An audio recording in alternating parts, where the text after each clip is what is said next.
باپ اور بیٹا روح القدس کے نام پر آمین۔ زندہ خداوند کا زندہ کلام۔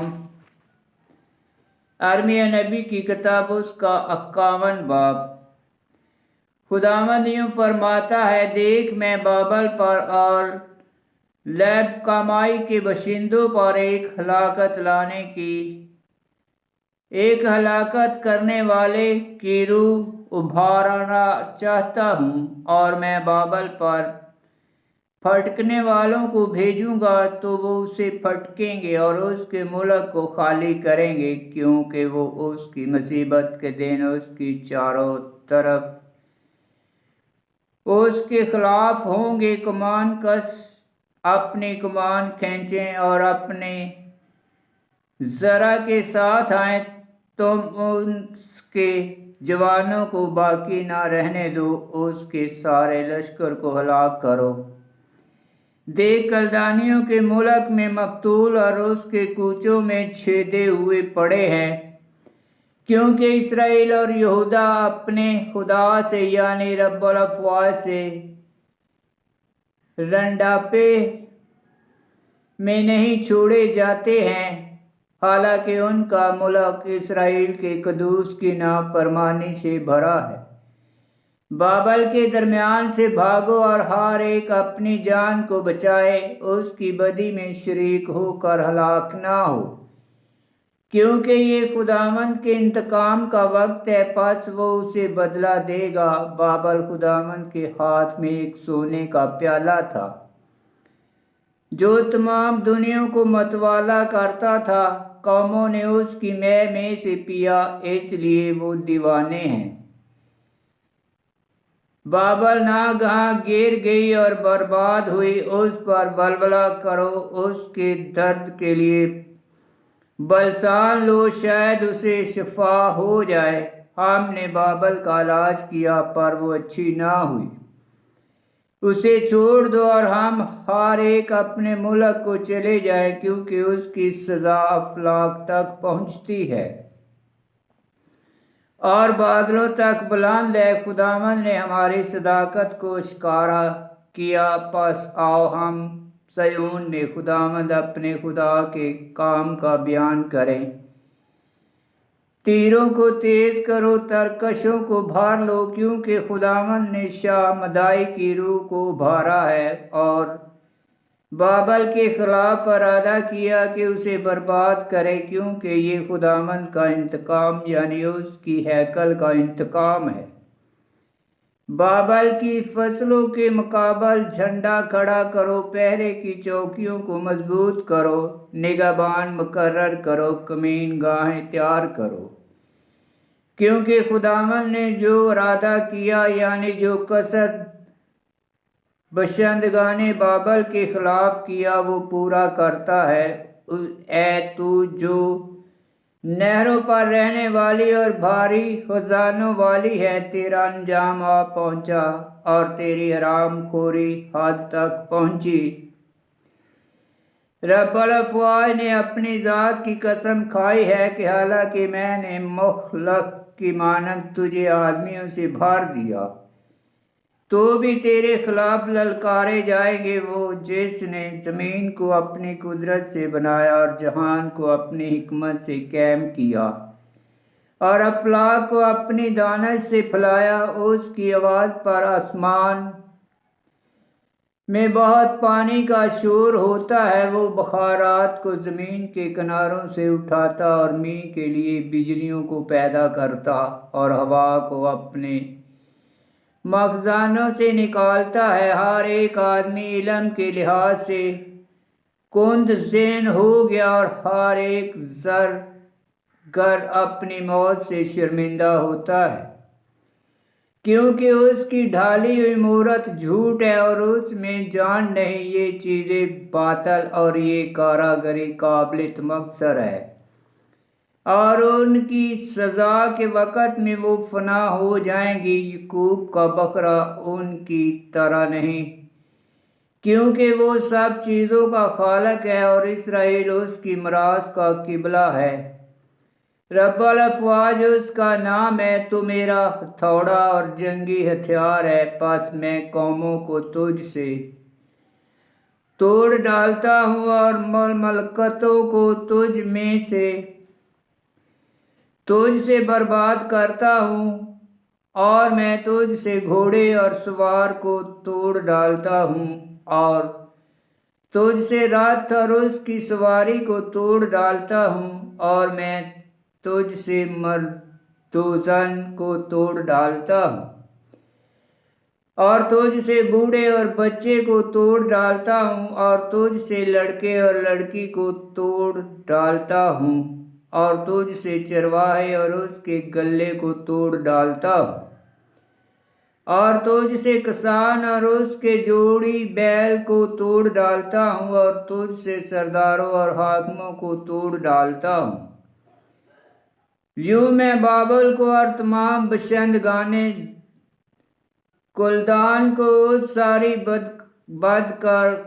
بدی کا بدلہ دوں گا جو انہوں نے تمہاری آنکھوں کے سامنے صہیون سے کی تھی۔ یوں خداوند کا فرمان ہے، دیکھ میں تیرے خلاف ہوں اے مفسد پہاڑ۔ یوں خداوند کا فرمان ہے جو ساری زمین کو بگاڑتا ہے، میں اپنا ہاتھ تجھ پر بڑھاتا ہوں اور چٹانوں پر سے تجھے لٹکا کر تجھے جلا ہوا پہاڑ کر دیتا ہوں، تو تجھ سے کوئی پتھر کونے کے لیے اور کوئی پتھر بنیاد کے لیے نہ لیا جائے گا، بلکہ تو ابدی ویرانہ ہوگا۔ یوں خداوند کا فرمان ہے، ملک میں جھنڈا نصب کرو اور قوموں کے درمیان نرسنگا پھونکو، قوموں کو اس کے خلاف تیار کرو، اور ارارات اور منعی اور انکشار کی مملکتوں کو اس کے خلاف بلاؤ، اس کے خلاف سپہ سالار مقرر کرو، اور ڈسنے والی ملخ کی مانند گھوڑوں کو چڑھا لاؤ، اس کے خلاف قوموں کو مخصوص کرو، شاد بدائی اور اس کے سرداروں کو اور اس کے سب حاکموں اور اس کی سلطنت کی ساری زمین کو۔ اور زمین ہلتی اور کانپتی ہے، کیونکہ بابل کے خلاف خداوند کا ہر ارادہ قائم رہتا ہے کہ بابل کی سرزمین کو ویران کرے اور اس میں کوئی بسنے والا نہ ہو۔ بابل کے بہادر لڑائی سے باز رہے اور قلعوں میں جا بیٹھے، اور ان کی دلیری جاتی رہی، وہ عورتوں کی مانند ہو گئے، اور ان کے مسکن جلائے گئے، اور ان کے اڑبنگے توڑے گئے۔ ایک ہرکارہ دوسرے ہرکارے سے ملنے کو اور ایک قاصد دوسرے قاصد سے ملنے کو دوڑتا ہے، تاکہ بابل کے بادشاہ کو خبر دے کہ اس کا شہر ایک کنارے سے دوسرے کنارے تک لے لیا گیا، حتیٰ کہ گھاٹ پکڑ لیے گئے اور جنگل آگ سے جلائے گئے، اور جنگجو مرد ہیبت زدہ ہوئے، کیونکہ رب الافواج اسرائیل کا خدا یوں فرماتا ہے کہ بابل کی بیٹی گاہنے کے وقت کے کھلیان کی مانند ہے، اور تھوڑی مدت بعد اس کی فصل کے کاٹے جانے کا وقت آ جائے گا۔ شاہ بابل نبوکت نصر نے مجھے کھا لیا اور مجھے بے چین کر دیا، اور مجھے خالی برتن بنایا، وہ مجھے اژدہا کی مانند نگل گیا، اور میری لذیذ چیزوں سے اپنا پیٹ بھر لیا۔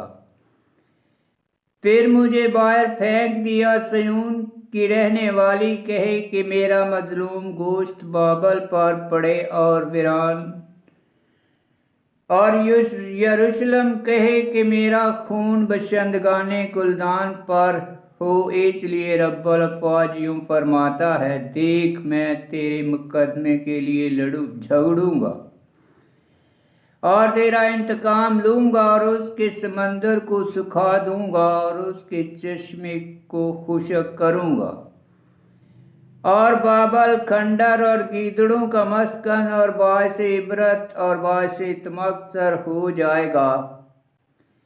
اور اس کے چشمے کو خشک کروں گا، اور بابل کھنڈر اور گیدڑوں کا مسکن اور باعث عبرت اور باعث تمکسر ہو جائے گا، اور اس میں کوئی بسنے والا نہ ہوگا۔ وہ جوان شیروں کی مانند اکٹھے گرجیں گے اور شیر بچوں کی طرح گراہیں گے۔ ان کی حالت طیش میں ان کی ضیافت کر کے انہیں مست کروں گا، تاکہ وہ وجد میں آئیں اور ابدی نیند میں سو جائیں اور پھر نہ جاگے، یوں خداوند کا فرمان ہے۔ اور میں انہیں بروں کی طرح اور مینڈوں کی مانند ماں بکروں کے مسلح پر اتار لاؤں گا۔ شیشاک کس طرح لے لیا گیا اور تمام دنیا کا فخر پکڑا گیا، قوموں کے درمیان بابل کیسے باعث عبرت بن گیا۔ سمندر بابل پر چڑھ آیا تو وہ اس کی موجوں کی کثرت سے چھپ گیا، اس کے شہر دشت اور خشک زمین اور صحرا بن گئے، جس میں کوئی انسان نہیں بستا اور جس میں سے کوئی آدم زاد نہیں گزرتا۔ میں بابل میں بل کو سزا دوں گا، اور جو کچھ اس نے نگلا ہے اس کے منہ سے نکالوں گا، اور پھر قومیں اس کے پاس رواں نہ ہوں گی، کیونکہ بابل کی فصلیں پڑی رہیں گی۔ اے میری امت، اس کے درمیان سے نکل آ، اور خداوند کے غضب کی تیزی سے ہر ایک اپنی جان بچائے، اور تمہارا دل نہ گھبرائے، اور تم اس خبر کو سن کر خوف زدہ نہ ہو جو ملک میں سنی جائے گی، کیونکہ ایک برس ایک افواہ آئے گی، اور اس کے بعد کے برس میں دوسری افواہ، اور ملک میں ایک حاکم دوسرے حاکم پر زورہ آوری کرے گا۔ اس لیے دیکھ، وہ دن آتے ہیں کہ میں بابل کی تراشی ہوئی مورتوں کو سزا دوں گا، اور اس کی تمام سرزمین گھبرا جائے گی، اور اس کے سب مقتول اس کے اندر پڑے رہیں گے، اور آسمان اور زمین اور جو کچھ ان میں ہے بابل پر گیت گائیں گے، کیونکہ غارت گر اس پر شمال سے آئیں گے۔ یوں خداوند کا فرمان ہے، ہاں بابل گرے گا، اے اسرائیل کے مقتولو، یعنی تمام دنیا کے مقتول بابل کے سبب سے قتل ہوئے۔ اے تم جو تلوار سے بچ گئے ہو، چلے آؤ، مت کھڑے ہو۔ دور دراز ملکوں میں خداوند کو یاد رکھو، اور اپنے دل میں یروشلم کا خیال کرو۔ ہم شرمندہ ہیں کیونکہ ہم ملامت سنتے ہیں، اور خجالت ہمارے چہروں کو ڈھانپ لیتی ہے، کیونکہ خداوند کے گھر کے مقدس میں اجنبی لوگ گھس آئے۔ اس لیے دیکھ، یوں خداوند کا فرمان ہے، وہ دن آتے ہیں کہ میں اس کی تراشی ہوئی مورتوں کو سزا دوں گا، اور اس کے تمام ملک میں زخمی کراہیں گے۔ اگرچہ بابل آسمان تک بلند ہو جائے اور اپنی قوت کی بلندی کو مضبوط کرے، تو بھی میری طرف سے اس پر غارت گر آئیں گے، یوں خداوند کا فرمان ہے۔ بابل سے چلانے کی اور کلدانیوں کے ملک سے بڑی ہلاکت کی آواز ہے، کیونکہ خداوند نے بابل کو برباد کیا اور اس میں سے تمام غلغلہ کو نابود کیا۔ ان کی موجیں بحر محیط کی طرح شور کرتی ہیں، اور ان کی للکار اٹھتی ہے، کیونکہ غارت گر اس پر یعنی بابل پر آتا ہے، اور اس کے بہادر پکڑے جاتے اور ان کی کمانیں توڑی جاتی ہیں، کیونکہ خدائے منتقم اسے ضرور بدلہ دیتا ہے۔ اور میں اس کے سرداروں اور عقل مندوں اور اس کے حاکموں اور اس کے سپہ سالاروں اور اس کے بہادروں کو مدہوش کروں گا، چنانچہ وہ ابدی نیند میں سو جائیں گے اور نہ جاگیں گے۔ یوں اس بادشاہ کا فرمان ہے جس کا نام رب الافواج ہے۔ رب الافواج یوں فرماتا ہے کہ بابل کی چوڑی فصل بالکل گرا دی جاتی ہے اور اس کے اونچے پہاڑ اور اونچے پھاٹک آگ سے جلائے جاتے ہیں، یوں قوموں کی خدمت بے فائدہ ٹھہرتی ہے اور امتوں کی مشقت آگ کے لیے ہوتی ہے۔ بابل ملعون، یہ وہ بات ہے جس کا حکم ارمیہ نبی نے سوریہ بن نیریہ بن محسیہ کو اس وقت دیا جب وہ شاہ یہودہ صدقیہ کے ہمراہ اس کے عہد سلطنت کے چوتھے برس میں بابل کو گیا۔ سریا آرام گاہ کی سردار تھا۔ ارمیہ نے اس پوری آفت کو جو بابل پر آنے والی تھی ایک کتاب میں قلم بند کیا تھا، یعنی یہ تمام باتیں جو بابل کے حق میں لکھی گئیں۔ اور ارمیہ نے سوریا سے کہا، جب تو بابل میں آئے تو دیکھ ان تمام باتوں کو پڑھ اور کہہ، اے خداوند، تو نے اس جگہ کے حق میں فرمایا کہ تو اسے برباد کرے گا، تو اس میں کوئی بسنے والا نہ ہوگا، نہ انسان اور نہ حیوان، بلکہ وہ ابدی ویرانہ ہوگا۔ اور جب تو اس کتاب کے پڑھنے سے فارغ ہو تو اس کے ساتھ ایک پتھر باندھ اور اسے فرات کے میانے میں پھینک دے اور کہہ، اسی طرح بابل ڈوب جائے گی اور اس وقت آفت سے جو میں اس پر ڈالوں گا پھر نہ اٹھے گی۔ یہاں تک کہ ارمیہ کا کلام ہے۔ آمین۔ خداوند کا پاک کلام کا پڑھا اور سنا جانا باعث برکت ہو۔ خداوند تیرا شکر ہو۔ آمین۔